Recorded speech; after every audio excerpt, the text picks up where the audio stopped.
اسی لیے لارڈ گائے بیلڈن کو مشورہ دیتا ہے، اس لیے جب تم اپنی کمان پر تیر چڑھاؤ گے تو اس ترک کو نشانہ ضرور بناؤ جو 10 تیر چلا رہا ہے۔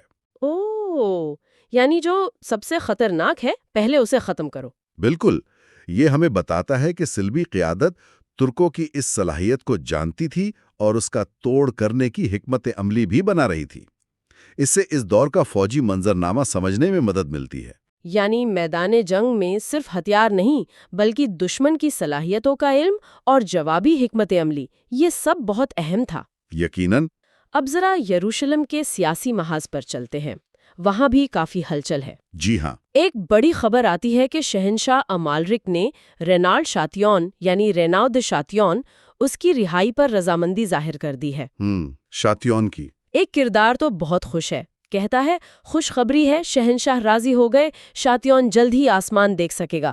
لیکن ابیلین غالباً بالین ہی ہے، وہ اس خبر سے کچھ پریشان، کچھ الجھن میں ہے۔ شاتیون کی رہائی بذات خود ایک بہت بڑا واقعہ ہے۔ وہ ایک بہت ہی کنٹروورشل اور بدنام زمانہ صلیبی لارڈ تھا، مسلمانوں کے خلاف اپنی بربریت کی وجہ سے مشہور تھا۔ تو اس کی رہائی کے فیصلے نے یقیناً بہت سے لوگوں کو چونکایا ہوگا۔ ایبیلین کی الجھن سمجھ آتی ہے۔ بالکل۔ اور معاملات مزید سنگین ہو جاتے ہیں جب ایک تجویز آتی ہے کہ شہنشاہ کو کسی بات پر راضی کرنے کا آسان طریقہ یہ ہے کہ دونوں میں سے ایک کو راستے سے ہٹا دیا جائے۔ ارے باپ رے، یہ تو کھلم کھلا سازش کی بات ہو رہی ہے۔ جی۔ اور یہ یروشلم کے دربار میں جو اقتدار کی کشمکش چل رہی ہے اس کی سنگینی کو ظاہر کرتا ہے۔ سوال یہ ہے کہ شاتیون جسے خطرناک آدمی کو رہا کیوں کیا جا رہا ہے؟ ہاں، کیوں؟ ذرائع میں ایک اور اہم بات کا ذکر ہے۔ کاؤنٹ آف ایبیلین کی موت ہو چکی ہے اور ان کا کوئی وارث نہیں ہے۔ اچھا۔ کیونکہ ان کا کوئی وارث نہیں، اس لیے شہنشاہ خود کسی کو کاؤنٹ مقرر کریں گے، تو ایک جانشینی کا بحران پیدا ہو گیا ہے۔ تو کیا شاتیون کی رہائی کا اس خالی عہدے سے کوئی تعلق ہے؟ یہ ایک بڑا سوال ہے۔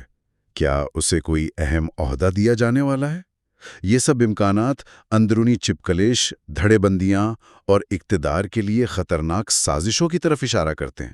تو شاتیون کی رہائی صرف ایک قیدی کی آزادی نہیں، یہ ایک سیاسی چال ہو سکتی ہے۔ بالکل، ایک ایسا مہرہ جسے شاید کسی خاص مقصد کے لیے دوبارہ بساط پر لایا جا رہا ہے۔ اب اگر مسلم کیمپ کی طرف دیکھیں تو وہاں سلطان مدود ہیں، وہ بغراز قلعے کے خلاف ایک فوجی مہم کا فیصلہ کرتے ہیں۔ جی۔ ان کے بھائی کچھ خدشات ظاہر کرتے ہیں، لیکن مدود انہیں رد کر دیتے ہیں اور تیاریوں کا حکم دیتے ہیں، اور ان کا خاص زور قیدی بنانے پر ہے۔ ہاں، یہ بات اہم ہے۔ وہ کہتے ہیں کوشش کرنا کہ زیادہ سے زیادہ لوگ قیدی بنے تاکہ شہنشاہ اماریلک سے سخت سودے بازی ہوگی۔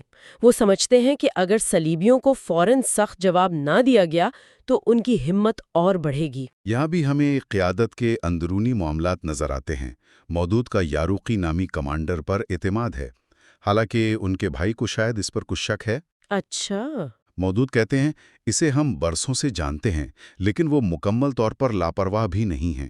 وہ احتیاطاً اپنے بھائی کو حکم دیتے ہیں، اپنا خصوصی دستہ ساتھ لے کے یاروقی کے ساتھ چلے جاؤ اور یقینی بناؤ کہ سب کچھ منصوبے کے مطابق ہو۔ یعنی اعتماد بھی ہے اور احتیاط بھی۔ جی، ملا جلا رویہ ہے۔ اور مہم کا مقصد بھی بڑا دلچسپ ہے۔ وہ خود کہتے ہیں کہ شاید یہ مکمل فتح نہ ہو، ممکن ہے یہ مہم فتح پر ختم نہ ہو، لیکن ہماری اس مہم سے ان کے حوصلے ضرور پست ہوں گے۔ جی، تو مقصد صرف فوجی نہیں، نفسیاتی بھی ہے۔ یہ ایک محدود لیکن اسٹریٹجک کارروائی ہے۔ صلیبیوں پر دباؤ ڈالنا، انہیں مصروف رکھنا، شاید ان کے وسائل کمزور کرنا۔ اور قیدی بنانے پر زور دینے کا مطلب ہے کہ وہ سفارتی سطح پر بھی فائدہ اٹھانا چاہتے ہیں۔ بالکل، یہ ایک ملٹی پرونگ حکمت عملی لگتی ہے۔ کوشش کرتا ہے ایک کلاسک انفلٹریشن مشن۔ بالکل، منصوبہ یہ ہے کہ قلعے کے اندر جائیں، اس کے راز معلوم کریں، خاص طور پر وہاں چھپائے گئے ایک خفیہ خزانے کا پتہ لگائیں۔ خزانہ؟ ذرائع میں ذکر ہے، تمہاری بدولت پتہ چلا کہ صلیبی جنگجوؤں کے لیے وہاں خفیہ خزانہ چھپا ہے۔ یہ خزانہ ظاہر ہے مسلمانوں کے خلاف استعمال ہو سکتا ہے۔ یقیناً۔ اور ان کے پاس وقت بھی کم ہے، کیونکہ شام ہوتے ہی قلعے کا حفاظتی پیرا بڑھا دیا جائے گا۔ لطیف نامی ایک اور کردار اپنے ساتھیوں کے ساتھ باہر مدد کے لیے تیار ہے۔ اس مشن کے خطرات بہت زیادہ ہیں۔ قلعے میں پکڑے گئے تو یقینی موت۔ پھر خزانے کا معاملہ ہے، اگر یہ مسلمانوں کے ہاتھ لگتا ہے تو بڑی کامیابی ہوگی۔ اور اگر ناکام رہے تو یہ خزانہ صلیبیوں کی طاقت میں مزید اضافہ کرے گا۔ وہ لارڈ گویوم نامے کسی شخص کے ساتھیوں کا بھیرو بھرتے ہیں، پناہ مانگنے کے بہانے قلعے میں داخل ہونے کی کوشش کرتے ہیں۔ اور کامیاب ہو جاتے ہیں؟ ہاں، ہو جاتے ہیں۔ جب قلعے کا محافظ انہیں روکتا ہے تو لارڈ گویوم کا نام سن کر انہیں اندر جانے دیتا ہے۔ لگتا ہے یہ نام قلعے والوں کے لیے جانا پہچانا تھا۔ اچھا، یہاں کئی پرتیں ہیں۔ ایک تو مشن کا خطرہ اور اہمیت، دوسرا بالین کا ذاتی پس منظر، ذرائع میں لطیف کے ساتھ اس کے ماضی کے کسی تعلق کا ہلکا سا اشارہ ہے۔ میرے امیر، بالین سے جڑا ماضی تمہاری پریشانی کا سبب ہے لطیف۔ یہ کیا ماضی ہے یہ واضح نہیں، لیکن یہ کرداروں کے درمیان ایک اضافی تناؤ پیدا کرتا ہے۔ جی، اور تیسرا سب سے اہم، یاروکی کے کردار پر سوال۔ بالین کو صاف صاف خبردار کیا گیا ہے، ہوشیار رہنا اس سے، اگر کچھ غیر معمولی ہوا تو اس کا مطلب یہ ہوا کہ وہ ہم سے کوئی منصوبہ چھپا رہا ہے۔ تو کیا یاروکی پر مکمل بھروسہ نہیں کیا جا سکتا؟ کیا اس کا اپنا کوئی خفیہ مقصد ہو سکتا ہے؟ شاید وہ خزانہ خود حاصل کرنا چاہتا ہو۔ یہ امکان موجود ہے۔ یہ پورا منظر شک، دھوکہ دہی اور شدید تناؤ سے بھرا ہوا ہے۔ کیا وہ صرف حکم مان رہے ہیں یا ان کے اپنے عزائم ہیں؟